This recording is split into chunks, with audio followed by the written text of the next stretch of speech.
영혼을 성장시키는 책 소개방, 영상 책방 시간입니다. 오늘은 피터 스카지로가 지은 정서적으로 건강한 제자, 영어 원 제목은 Emotionally Healthy Discipleship, 부제가 삶의 깊은 변화를 동반한 제자의 길이라는 책을 소개해 드리겠습니다. 2021년 올해 4월 달에 초판이 나왔고요. 두란노에서 나왔습니다. 368페이지의 정가는 2만 원입니다. 먼저 목차를 한번 읽어보면요. 프롤로그, 분노와 상처로 가득한 내 사역 앞에서 제1부, 삶의 변화를 일으키지 못하는 제자훈련. 이토록 열심인데 무엇이 문제였을까? 1장, 천하를 구원시켰는데 왜 나는 행복하지 않을까? 2장, 피상적인 제자가 된 나의 영적 상태를 진단하며, 그 다음 제2부, 정서적으로 건강한 제자훈련의 7가지 특징. 온전한 제자훈련으로 온전한 교회를 이루라. 3장, 외적인 활동 전에 먼저 내적인 삶을 갖추게 하라. 4장, 십자가 없는 인기와 성공에 집착하지 말라. 5장, 한계라는 하나님의 선물을 받아들이라. 6장, 슬픔과 상실은 성숙의 필수 관문임을 기억하라. 7장, 누구보다 사람을 사랑하는 사람이 되라. 8장, 과거의 힘을 깨뜨리라. 9장, 약함을 통해 하나님의 일을 이루라. 에필로그, 정서적으로 건강한 제자훈련 운영 체제. 프롤로그에 이런 내용이 있습니다. 나는 19살에 예수님을 영접했다. 그 후 IVF 간사로 사역하다가 신학교를 졸업하고 1987년에 뉴욕에 있는 뉴라이프 교회를 개척했다. 개척 6년 만에 영어 예배 400명, 스페인어 예배 250명이 모이는 교회의 성장을 경험했다. 그러나 모든 사역은 피상적이었고 그 결과 나는 30대 중반에 은퇴를 생각할 정도로 내면이 복잡했다. 그러던 중 1993년 말 부목사 중 한 명이 스페인어 성도 대다수를 끌고 나가서 새로운 교회를 개척하는 일이 벌어졌다. 나는 분노와 상처로 몸부림을 치게 되었다. 설상가상으로 1996년 아내는 교회를 떠나겠다는 청천벽력과 같은 통보를 했다. 죽음처럼 느껴졌던 그 사건으로 하나님과의 새로운 관계를 가지게 되었다. 나의 목회, 특히 제자훈련이 겉모습만 멀쩡한 피상적 사역임을 절실히 깨달은 것이다. 그래서 나온 결과가 바로 정서적으로 건강한 제자훈련이라는 열매다. 그때부터 25년간 우리 부부와 뉴라이프 교회는 전통적인 제자훈련 모델에서 변화적인 모델로 전환하는 일에 몰입했다. 이 책은 그러한 노력의 산물이다. 이 책은 제1부에서 제자훈련의 현 상태를 진단하고 2부에서는 정서적으로 건강한 제자훈련의 7가지 증거를 제시한다. 피상적인 제자훈련에는 4가지 주된 원인이 있다. 첫째, 우리가 갖지 못한 것을 주려는 것. 둘째, 정서적 성숙과 영적 성숙을 분리하는 것. 셋째, 역사적 교회의 보물들을 무시하는 것. 넷째, 성공을 잘못 정의하는 것 등이 그 원인들이다. 정서적으로 건강한 제자훈련에는 7가지 증거가 있다. 첫째, 외적 활동보다 내적 삶을 우선시하는 것. 둘째, 미국화된 예수가 아닌 십자가에 달리신 예수님을 따르는 것. 셋째, 한계라는 하나님의 선물을 받아들이는 것. 넷째, 슬픔과 상실 속에 숨겨진 보화들을 발견하는 것. 다섯째, 사랑을 성숙의 핵심 지표로 삼는 것. 여섯째, 과거의 힘을 깨뜨리는 것. 그리고 일곱째, 약함을 통해 이끄는 것이 그 증거들이다. 제1부, 삶의 변화를 일으키지 못하는 제자훈련. 이토록 열심인데 무엇이 문제였을까? 제1장, 천하를 구원시켰는데 왜 나는 행복하지 않을까? 오늘날 많은 교회에서 제자훈련이라는 명목으로 아기처럼 돌봄을 받는 바람에 영적인 불구 상태로 전락한 사람들이 많다. 피상적인 제자훈련의 문제는 어제 오늘의 일이 아니다. 제대로 깊이가 있는 제자훈련을 하려면 적어도 4가지 전통적인 제자훈련에서의 실패를 다루어야 한다. 첫째는 정서적 미성숙을 용인하는 것이다. 감정적으로는 미성숙해도 영적으로는 성숙하다고 생각하는 이유는 2가지 때문이다.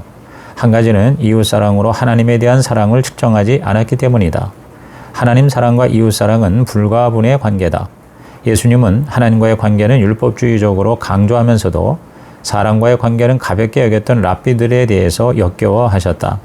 주변 사람들로부터 늘 다가가기 힘들거나 냉담하거나 불안하거나 방어적이거나 완고하거나 비판적인 사람이라는 평을 듣는다면 영적으로 미성숙하다는 것이 성경적인 가르침이다.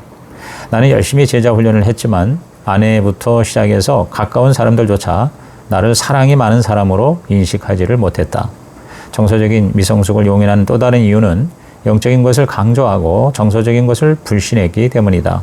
대다수의 크리스찬들은 몸은 나쁘고 영은 좋다라는 사상으로 영적인 측면을 가장 중요시한다. 그러나 우리는 단순히 영적 존재만은 아니다. 우리는 온전하고 복합적인 존재다. 육체적, 정서적, 사회적, 지적 측면을 포함하는 존재다. 감정은 하나님이 주신 선물이다. 이것을 받아들일 때 예수님과의 더 풍성한 관계가 가능해진다. 예수님은 눈물을 흘리고 비탄해졌고 분노를 표출하셨고 연민을 느끼셨으며 놀라움과 감탄을 표현하셨다. 우리는 하나님과 함께 하는 것과 하나님을 위해 일하는 것을 균형 있게 유지해야 한다. 많은 사역자들이 관계에 투자할 시간이나 에너지가 고갈된 상태로 이른바 주의 일에 올인하고 있다. 그 결과 우리의 삶은 성경적인 변화를 이루지 못한다. 하나님으로부터 단절되어 힘든 상황 속에 갇혀 있게 된다. 설교를 준비할 시간만 겨우 낼 뿐 성경을 묵상하거나 하나님 앞에 조용히 무릎을 꿇고 교제할 여유가 없다. 예수님과 함께하는 시간뿐 아니라 나 자신과 남들과 함께하는 시간도 내지 못한다. 그것은 마치 마르다처럼 예수님보다 예수님을 접대하는 일에 더 몰두하는 것과 같다. 마리아처럼 예수님 자체에 집중하지 못하는 것이죠. 예수님을 섬기라는 메시지가 예수님과 함께하기 위한 삶의 속도를 늦추라는 메시지를 이긴 것이다. 우리는 우리가 가진 것만 내어줄 수 있다. 매일 실제로 사는 삶만 내어줄 수 있는 것이다. 하나님과 함께하는 깊은 내적 생활에서 자양분을 얻지 못하는 하나님을 위한 일은 결국 변질된다. 그 과정에서 우리 자신도 변질된다.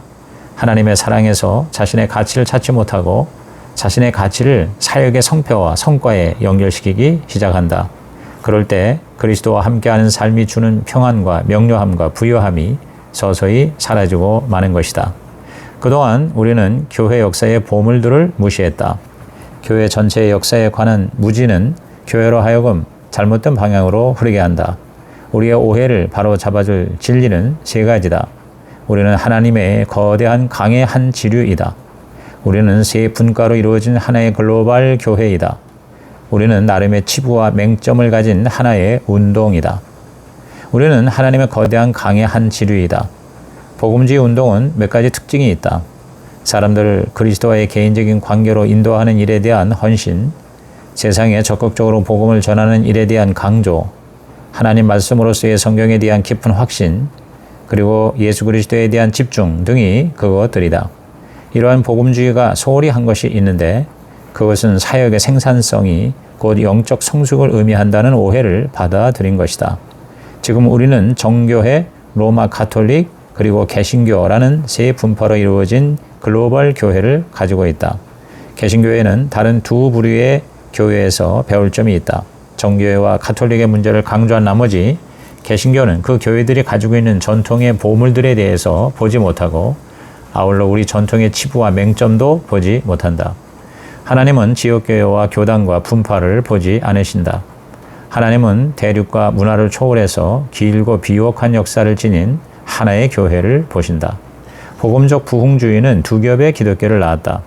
한 겹은 신자들이고 다른 한 겹은 제자들이다. 오늘날 예수님을 구주로 받아들인 신자이되 그분을 따르는 제자는 아닌 사람들이 너무도 많다. 건강하고 온전한 예수님의 제자들을 양성하려면 교회 전체의 역사에서 배울 뿐 아니라 우리와 많이 다른 크리스찬들에게서도 적극적으로 배워야 한다. 진정한 성공은 숫자와 규모가 아니다. 성경에서 말하는 성공은 하나님이 원하시는 사람이 되어서 하나님이 원하시는 일을 하나님의 방식과 시간표대로 하는 것이다.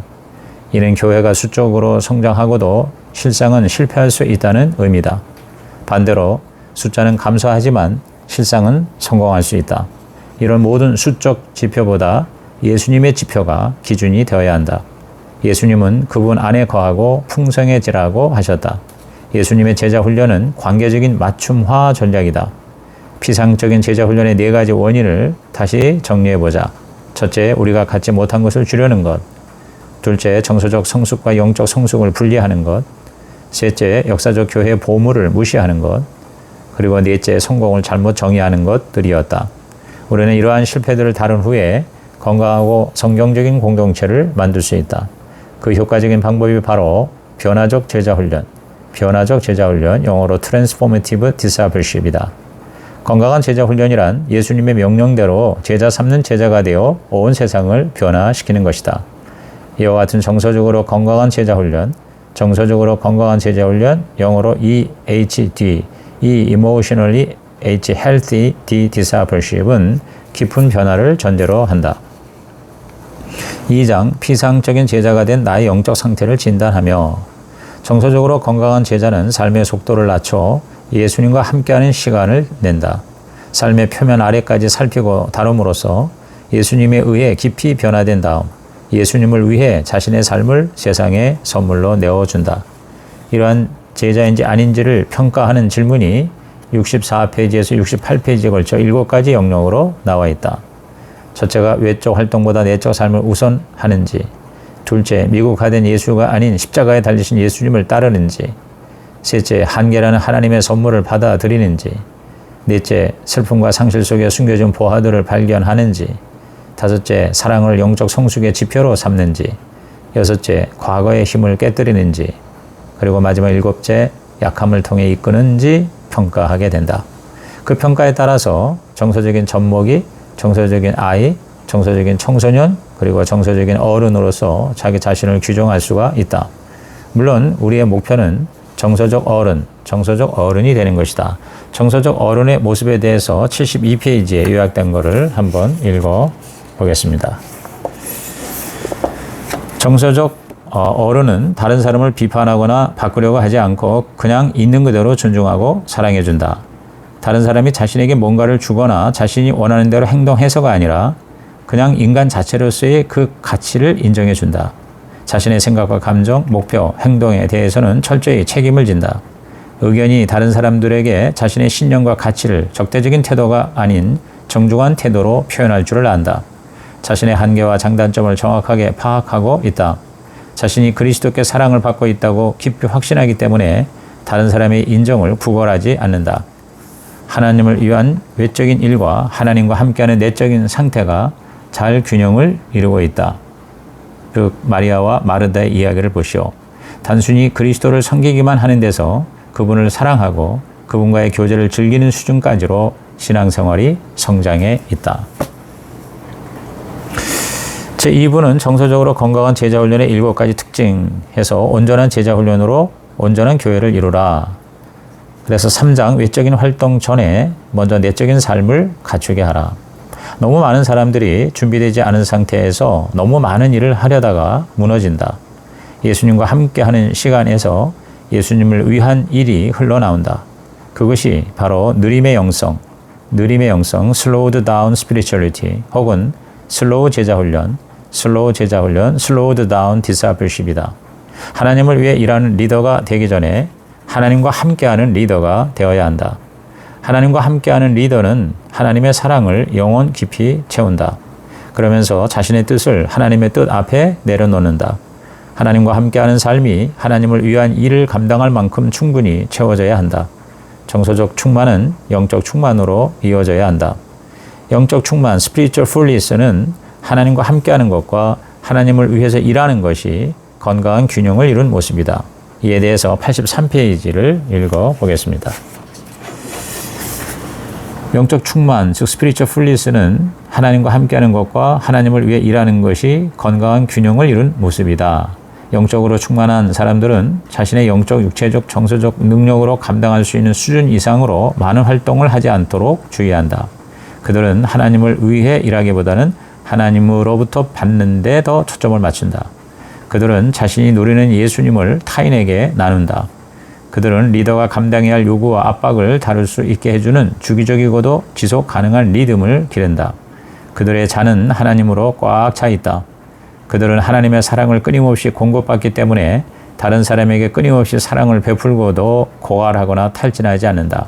그들은 삶이 피곤해지기 시작하면 방향을 바꾸고 스케줄을 조정할 줄 안다.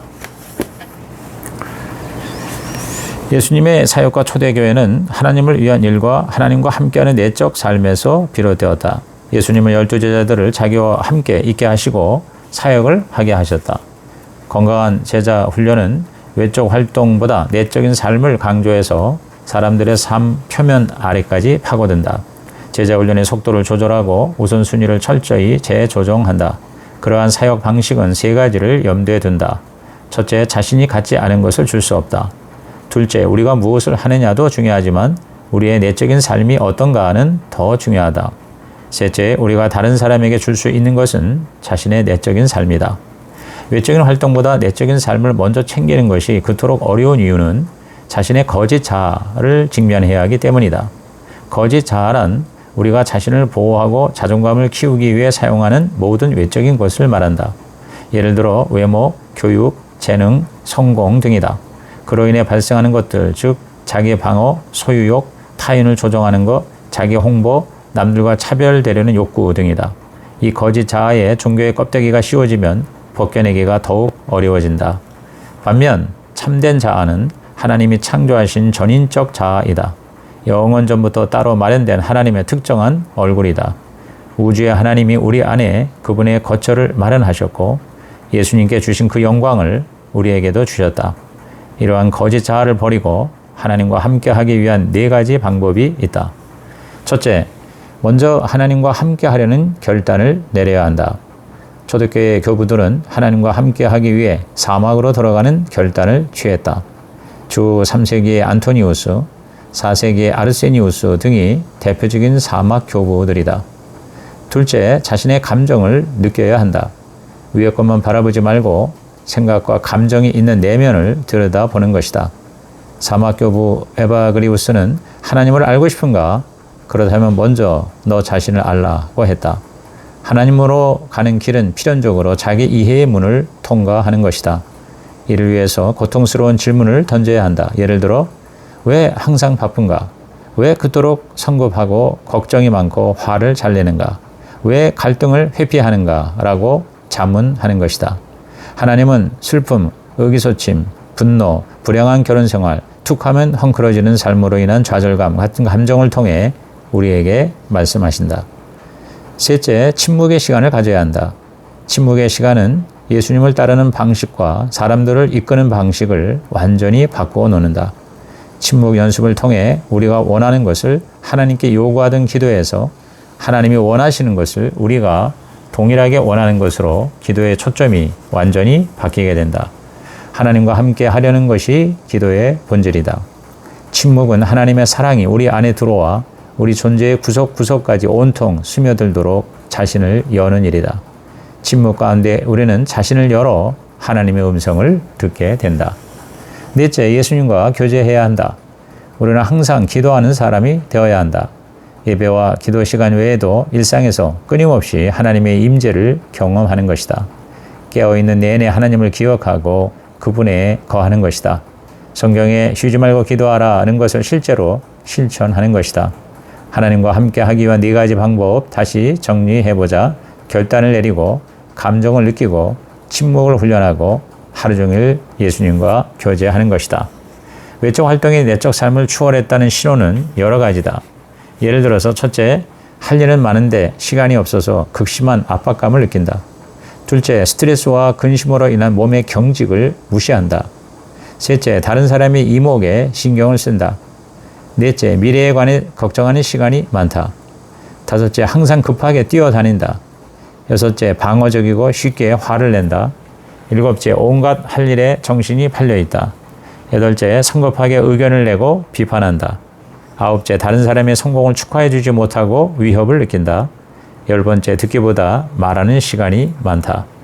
반면 하나님과 함께하는 삶은 참으로 풍성하고 아름답다. 그러한 삶이 가능하기 위한 가이드라인에 관심을 가지자. 첫째, 직무 질서와 평가 과정을 조정하라. 예수님과 함께하는 내적 삶을 최우선 직무가 되게 하라는 것이다. 둘째, 안식일의 쉼을 실천하라. 안식일은 하나님의 사랑이 우리 안으로 흘러들어오는 중요한 통로다. 셋째, 성모일도의 리듬을 실천하라. 성모일도, 즉 정시 기도는 하루의 정해진 시간에 모든 일을 멈추고 하나님과 함께하는 리듬을 기르는 것이다. 넷째, 삶의 규칙을 정하라. 매사에 하나님을 집중하고 기억할 수 있도록 삶의 구조와 방향을 정하는 것이다. 다섯째, 믿음의 선배에게 배우라. 지도자나 멘토는 우리의 변화를 도울 수 있다. 여섯째, 실험하고 조정하라. 속도를 늦추는 습관을 실천하면서 다가오는 난관과 방해를 통해 자신에게 맞는 것으로 맞춤화하는 것이다. 가장 큰 장애물은 자기 자신이다. 먼저 기도하고 자신에 대해서 인내심을 가지라. 여정을 시작하기 전에 하나님의 사랑 안에 깊이 뿌리를 내리라. 하나님의 일하심을 기다리는 법을 배우라. 그리스도를 위해 자신의 모든 것을 내어놓으면 반드시 부활을 경험하게 될 것이다. 제4장 십자가 없는 인기와 성공에 집착하지 말라. 전 세계적으로 오늘의 기독교는 매우 미국화되어 있다. 기독교의 측면에서 예수님을 미국화하는 것은 삶이 더 나아지고 행복해질 것이라는 기대로 그분을 따르는 일이다. 미국화된 예수님을 따르는 것이 바로 안락한 제자도이다. 예수님의 수제자 베드로는 십자가 없이 예수님을 따르려던 자였다. 베드로는 십자가에 달리시는 예수님이 아닌 십자가를 피하시는 예수님을 따르기를 원했다. 그런 베드로에게 예수님은 단호하게 누구든지 나를 따르려거든 자기를 부인하고 자기 십자가를 지고 나를 따를 것이니라. 마태 16장 24절에서 말씀하셨다. 십자가를 피하는 제자도와 십자가를 받아들이는 제자도는 전혀 다른 것이다. 예수님이 우리의 죄를 위해 십자가에서 죽으셨다가 부활하셨다고 고백하는 것만으로는 부족하다. 십자가에 달리신 예수님을 실제로 따르는 제자가 되어야 한다. 그것은 하나님이 주시는 좋은 삶에 고난과 실패와 교만을 십자가에 못 박는 것을 포함해야 한다. 세상의 제자도는 인기를 얻고 위대해지고 성공하고 고난과 실패를 피하는 것에 관심이 있다. 그러나 예수님의 제자도는 인기와 위대주의와 성공주의를 거부하고 고난과 실패를 받아들인다. 오늘날 많은 교회에서 세상의 제자도가 깊이 뿌리를 받고 있다. 예수님은 인기와 과시에 대해서 거부하셨다. 예수님은 타인의 인정, 칭찬을 갈구하는 흔적이 조금이라도 보이는 모든 행위를 금하셨다. 큰 교회를 짓든 새로운 사역을 시작하든 재산을 늘리든 기업의 사다리를 오르든 사람들의 주목을 받으려는 그 어떤 시도도 그리스도의 제자에게는 어울리지가 않는다. 예수님은 그런 유혹에 넘어간 종교 지도자들을 보며 안타까워하셨다. 인기에 대한 욕심은 그들의 믿음과 리더십을 철저히 오염시켰다. 예수님은 제자들도 이 욕심에 빠져 제자의 길을 망칠 수 있다는 사실을 잘 아셨다.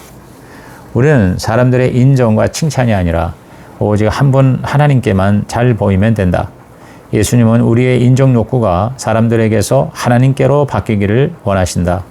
십자가에 달리신 예수님을 따르고 그분과 함께 변화적인 제자 훈련에 참여하려면 세상적인 인기를 거부해야만 한다. 나아가 위대함에 대한 세상적인 관념도 버려야 한다. 우리가 생각하는 위대함은 중고등학교 내내 좋은 성적을 유지하다가 유수한 대학을 나와 판사나 의사가 되고 좋은 집안의 배우자와 결혼해서 자녀를 낳으면 사회에 위대한 영향을 미친다고 생각한다. 교회 사역 분야에서도 주로 무의식적이긴 하지만 똑같은 역할이 작용한다. 대형 교회를 세우고 싶고 위대한 중직이 되고 싶고 능력이 나타나는 기도의 용사가 되고 싶고 누구나 좋아하는 위대한 성경교사가 되고 싶고 부자가 되어서 많은 헌금을 드리고 싶어 한다. 그러나 우리는 솔직하게 물어야 한다. 내가 누구 앞에서 위대해지기를 원하는가? 내 비전과 꿈 이면에 무의식 속에 숨은 진짜 동기는 무엇인가? 예수님은 우리 모두를 위대함으로 부르신다. 그러나 그 위대함은 그분이 미워하는 세상의 위대함과 철저하게 다르다. 세상의 위대함, 즉 위대주의는 사회적 영적 중병이며 거짓 믿음의 주요 원천이다. 예수님은 당시 종교와 문화의 기준으로 볼 때 위대함과는 거리가 멀었다. 예수님의 출생, 삶의 시작, 사역, 그리고 영향력은 결코 위대하지 않았다. 예수님은 하나님 앞에서만 위대하기를 원하셨다. 지위나 직함과 상관없이 호기심과 열린 마음과 융통성을 발휘해서 배우려는 겸손이 그러한 위대함이다. 예수님처럼 우리도 세상이 주목하지 않는 자들에게 주목해야 한다. 아무도 보지 않는 곳에서 조용히 다른 사람을 섬기는 것이다. 위대함에 관한 예수님의 새로운 정의는 세 번째 열쇠, 즉 세상적인 성공을 거부하는 것으로 연결된다. 성공주의야말로 세상에서 가장 보편적인 종교다. 성공주의는 우리를 예수님에게서 떼어놓을 수 있을 만큼 강력한 가짜 신앙이다. 예수님에 따르면 성공은 하나님이 원하시는 사람이 되어 하나님이 원하시는 일을 하나님의 뜻과 시간표대로 하는 것이다. 오늘날 현대교회는 적어도 90%는 성공주의에 물들어 있다. 그들은 스스로를 실패자요 수준 이하의 제자로 여기고 있다. 그것이 영혼을 갉아먹고 짓누르는 고통은 상상 이상이다. 사람들을 섬기고 이끌 때 가장 큰 문제 중에 하나는 하나님과의 관계가 하나님을 위한 일과 하나로 융합되어 거의 구별할 수 없을 정도가 되는 것이다. 사역과 리더십의 성공을 진정한 하나님 나라의 가치와 동일시하는 함정에 빠지지 말아야 한다. 우리의 일을 하나님으로 만들지 말아야 한다. 성공주의는 우리의 온전함을 훼손시킨다. 하나님의 일을 확장할 기회가 모두 하나님에게서 온 것은 아니다. 세상적인 성공을 향한 불건전한 집착에 빠지면 예수님의 제자도의 또 다른 요소, 즉 고통과 실패를 받아들이는 것을 거부하게 된다. 바울은 그리스도의 십자가 외에는 결코 자랑할 것이 없다고 했다. 그런데 현대의 종교 생활은 긍정적인 생각과 회피로 얼룩져 있다. 까다롭고 고통스러운 이슈들을 외면하는 것이다. 그것은 약한 가운데에서 하나님의 능력이 나타나는 삶의 방식과 반대되는 것이다. 예수님의 가장 큰 기적은 부활이다. 그러나 두 번째로 큰 기적은 예수님이 하시지 않은 일이다. 예수님은 십자가를 피하기 위해서 자신의 힘을 사용하지 않으셨다. 오히려 고난과 실패를 용납하심으로 우리에게 인내의 본을 보여주셨다. 십자가처럼 처절한 실패처럼 보이는 것이 결국 위대한 승리로 판명이 났다. 최악의 순간이 최고의 순간으로 변화된 것이다. 이제 십자가의 제자도, 즉 십자가에 달리신 예수님을 따르는 삶을 살자. 그것은 가능한 일이요. 우리는 그러한 삶을 위해 지음을 받았다. 그런 삶의 여정을 시작하는 세 가지 성경적 훈련이 있는데 그것은 예수님 안에서 쉬고 예수님을 위해 초연하고 예수님께 귀를 기울이는 훈련이다. 우선 예수님 안에서 쉬어야 한다. 예수님을 믿는다, 의지한다는 것은 현대 언어로 해석하자면 쉬는 것이다. 어떤 인생의 풍파가 다가와도 우리를 예수님의 손에 맡기면 쉴 수 있다. 예배를 비롯한 모든 신앙 활동의 목적은 예수님 안에서 쉬는 것이다. 예수님 안에서 쉬는 것이 무엇인지에 대해서 138페이지를 읽어보겠습니다. 138페이지에 내가 다음과 같이 할 때 예수님 안에서 쉬고 있는 것이다. 실망스러운 일과 인생의 풍파 속에서도 예수님과 기쁘게 교제한다. 어떤 상황에서도 걱정이 별로 없다. 스스로 할 수 있고 해야 하는 일을 다른 사람이 대신해 주지 않는다. 극심한 압박 속에서도 예수님과 함께하는 리듬을 유지한다. 일이 뜻대로 풀리지 않아도 당황하지 않는다. 주변 사람들과 함께 있을 때는 그들에게 온전히 신경을 집중한다. 나의 이익이나 손해를 생각하지 않고 오직 하나님의 뜻만을 추구한다. 하나님이 맡겨주신 사람들을 돌보는 일에서 깊은 만족을 느낀다. 한계와 싸우거나 부인하거나 무시하지 않고 그것을 하나님의 선물로 받아들인다. 하나님이 주신 시조를 분간하고 받아들일 줄 안다. 예수님 안에서 쉬는 것과 함께 예수님을 위해 초연하게 사는 것이 필요하다. 예수님은 초연을 생명을 찾기 위해 잃는 것으로 말씀하셨다. 바울은 그리스도를 위해 모든 것에 집착하지 않는다고 했다. 우리는 모든 소유욕과 자기 의지를 내려놓아야 한다. 에크하르트는 말했다. 창조된 것들을 다 비운 곳에는 하나님이 충만하지만 창조된 것들로 가득한 곳에는 하나님이 없다. 창조된 것들을 다 비운 곳에는 하나님이 충만하지만 창조된 것들로 가득한 곳에는 하나님이 없다. 초연하기 위해서는 있는 그대로 받아들이고 특정 결과에 대한 집착을 버리며 하나님의 뜻을 순종하기 위해 기도해야 한다. 날마다 새로운 순종과 포기가 필요한 것이다. 예수님 안에서 쉬고 예수님을 위해 초연한 후에는 예수님께 귀를 기울이는 것이 필요하다. 예수님을 위해 피곤할 정도로 일하면서도 정작 예수님께 귀를 기울이지 않을 수 있다. 예수님을 따르는 것은 그분의 일을 하는 것이 아니다. 그분의 말씀에 귀를 기울이고 나서 그분이 시키시는 일을 하는 것이다. 군말 없이 하나님의 지시를 가슴 깊이 받아들이는 종류의 경청이 필요하다. 의식적인 경청에는 지혜와 분별력이 따른다. 분별력은 하나님이 펼치실 일을 기도와 기대로 기다리는 것이다. 지혜로운 자의 분별력에 겸손히 따르는 것이 바로 예수님의 제자도이다. 경청과 분별력이 있으면 한정된 자원으로 최선을 다하고 나머지는 하나님께 맡길 수 있다. 결론적으로 우리는 예수님의 말씀을 들으려는 우리의 의지보다 우리에게 말씀하시려는 예수님의 의지가 더 크다는 사실에서 힘과 위로를 얻을 수 있다는 것을 잊지 말자. 제5장은 한계라는 하나님의 선물을 받아들이라. 이웃의 어려운 상황 앞에서 무엇을 하고 무엇을 하지 말아야 할지 올바로 분별하기 위해서는 한계라는 개념을 명확히 이해해야 한다. 우리에게 인간으로서의 한계는 하나님의 선물이다. 정서적으로 건강한 제자 훈련은 한계라는 개념을 깊이 이해하는 것이다. 건강한 한계는 직장, 양육, 부부관계, 친구관계, 이성관계까지 삶의 모든 영역에서 매우 중요하다. 신앙생활과 사역에 있어서도 건강한 한계는 필수적이다. 한계를 받아들이는 것은 곧 내가 하나님이 아니라는 점을 인정하는 것이다. 나는 그저 피조물이다. 오직 하나님만이 세상을 온전히 다스리신다. 우리는 한계를 통해 하나님과의 관계를 올바로 정립할 수 있다. 아담과 하와의 원죄는 한계라는 하나님의 선물을 거부한 것이다. 선악과는 하나님의 권위에 대한 순종을 가르치기 위함이었다. 아담과 하와는 이해할 수 없어도 그냥 받아들이는 법을 배워야 했다. 하나님의 한계를 받아들이지 않고 하나님을 의심한 결과 그 선택의 대가가 우리에게까지 내려오고 있다. 예수님도 똑같은 한계에 관한 시험을 받으셨다. 사탄에게 3번의 시험을 받으셨을 때 예수님은 아버지를 믿고서 한계를 받아들이셔야 했다. 예수님은 3년 동안 사역하시는 내내 한계를 받아들이셨다. 모든 사람을 다 치료하시지 않았다. 하나님이 시키신 일에만 집중하신 것이다. 한계 앞에서 예수님이 보여주신 놀라운 만족과 평강은 우리에게 꼭 필요한 것이다. 세례 요한도 예수님의 인기에 초연하면서 자신의 한계를 받아들였다.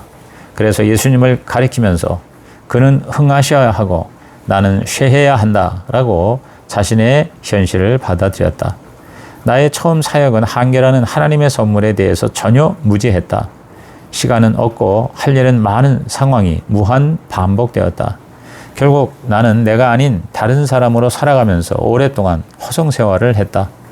나는 나의 한계를 하나님의 선물로 보지 못하고 성공의 장애물로만 여기는 실수를 범했다. 한계를 무시하는 것이 하나님을 무시하는 것임을 깨닫지 못한 것이다. 한계에는 받아들여야 하는 한계와 극복해야 할 한계의 2가지가 있다. 우리가 한계를 받아들이지 못하는 이유는 세상적인 가치관과 하나님을 반역하려는 죄성 때문이다. 그 결과 평강과 겸손을 가지지 못한다. 한계에 관한 하나님의 뜻을 분별하기 위해서는 6가지 핵심 영역에 대해서 질문해야 한다. 첫째, 내 성격과 기질의 한계는 무엇인가? 둘째, 인생의 현 시기가 안겨주는 한계는 무엇인가? 셋째, 기혼이나 미혼의 한계는 무엇인가? 넷째, 내 정서적, 육체적, 지적 능력의 한계는 무엇인가? 다섯째, 어린 시절 가정의 한계는 무엇인가? 여섯째, 시간의 한계는 무엇인가? 하나님은 한계를 통해 우리와 온 세상에 그분을 강력하게 드러내신다. 예수님은 오병이어의 한계로 5,000명을 먹이셨다. 기드온은 300명의 한계로 10만 명이 넘는 미디안 군대를 무찔렀다. 모세는 어눌한 말과 80세가 넘는 나이라는 한계로 출애굽의 기적을 이루었다. 예레미야는 우울질이라는 한계 안에서 하나님의 사랑을 전했다. 호세아는 비참한 결혼 생활이라는 한계 안에서 하나님의 궁리를 계시하였다. 이처럼 성경 속의 영웅들은 하나님의 한계에 저항하지 않고 받아들였기에 영웅이 될 수 있었다. 하나님은 남처럼이 아니라 자신처럼 살지 않은 것을 나무라신다. 기회를 켜고르가 말한 대로 모든 인간의 소명은 자기 자신이 되는 것이다. 모든 인간의 소명은 자기 자신이 되는 것이다. 영적 성숙은 하나님이 주신 한계 안에서 기쁘게 사는 것이다. 대부분의 탈진은 자신에게 없는 것을 주려고 한 결과이다. 하나님을 위해 이런다는 핑계로 우리는 우리의 한계를 너무나도 무시한다. 그것이 바로 영적인 성장, 성숙의 가장 큰 걸림돌이다. 반면 우리가 극복해야 할 한계도 있다. 하나님의 영광을 위해 우리의 한계를 극복해야 한다. 사라는 나의 한계를, 엘리야는 의기소침의 한계를, 예수님의 제자들은 천한 출신이라는 한계를, 디모데는 수줍음이라는 한계를, 마리아는 연약함의 한계를 뛰어넘음으로 하나님께 쓰임받았다. 하나님은 각자의 한계를 믿음으로 뚫고 나가게 하셨다. 한계라는 선물을 잘 사용하기 위해서는 4가지 방식이 필요하다. 첫째, 리더들의 자기 관리를 체계화하라. 둘째, 침략적인 사람들에게 한계를 강제하라. 셋째, 사람들에게 거절할 자유를 주라. 넷째, 건강한 경계를 가르치고 본을 보여주라 등이다. 한계라는 선물을 이해하면 자기 관리의 중요성을 인정하게 된다. 자기 관리는 이기적 행동이 아니다. 남을 위해 내가 받은 선물을 잘 관리하는 것은 청지기 정신이다. 매일 청시 기도를 드리고 매주 안식일을 준수하고 매달 하나님과 단둘이 하루 종일 보내는 것 등이 자기 관리의 기본이 되어야 한다. 교회의 중요한 과제 중 하나는 공동체 안에서 서로 사랑하고 존중하는 문화를 창출하고 유지하는 것이다. 이를 위해서는 침략적인 사람들을 바로잡아야 한다. 공동체에 피해를 주는 사람들에게 한계를 정하고 가르쳐 주는 것은 제자 훈련에 매우 중요한 요소다. 잡초처럼 이기적 목적을 위해 사람들을 조종하고 이용하면서 마크에서 부정적인 영향을 미치는 사람들이 너무나도 많다. 그들에게 한계를 강제하는 것은 공동체와 그들 자신을 위해서도 유익한 일이다. 그리고 자신을 돌보지 않고 쉼없이 사역하는 사람들은 거절하는 기술을 배워야 한다. 때에 따라 거절은 자신의 하나님처럼 되려는 악한 자아를 거부하고 예수님을 따르는 행위가 된다. 사람들에게 거절할 자유를 주면 자신이 이용당하는 것이 아니라 사랑받고 있다는 확신을 심어줄 수 있다. 더 나아가 교회는 건강한 경계를 가르치고 본을 보이는 일을 해야 한다. 경계가 없는 사람은 남이 원하는 것을 다 해줘야 한다는 의무감에 사로잡혀 있다. 하기 싫어도 억지로라도 해야 한다고 생각한다. 목사님이 시키시니까, 약속을 했으니까 다른 사람이 실망할까봐 라는 식이다. 우리는 숨쉬는 모든 것에 대해서 나의 경계를 정하고 지켜야 한다. 나 자신의 경계를 정하지 않으면 세상의 요구가 우리가 감당할 수 없는 수준을 훨씬 넘어서게 된다. 우리 모두는 하나님이 특별한 개인으로 창조하신 자이다. 하나님은 각 사람에게 독특함, 신성함, 귀함, 가치를 불어 넣으셨다. 개개인의 삶 하나하나가 기적이다. 하나의 가족으로서의 연합이 필요하다. 그러나 연합은 개인성이나 독립성을 해치지 않은 수준에서 이루어져야 한다. 결론적으로 하나님의 일을 하나님의 뜻과 타이밍대로 하면 항상 하나님의 열매를 맺는다. 경계와 한계 안에서 우리는 우리가 상상하는 것보다 훨씬 더 많은 일이 이루어지는 것을 궁극적으로 보게 될 것이다. 그런 의미에서 정서적으로 건강한 제자 훈련의 다음 원칙은 슬픔과 상실 속에 숨겨진 보물을 발견하는 것이다.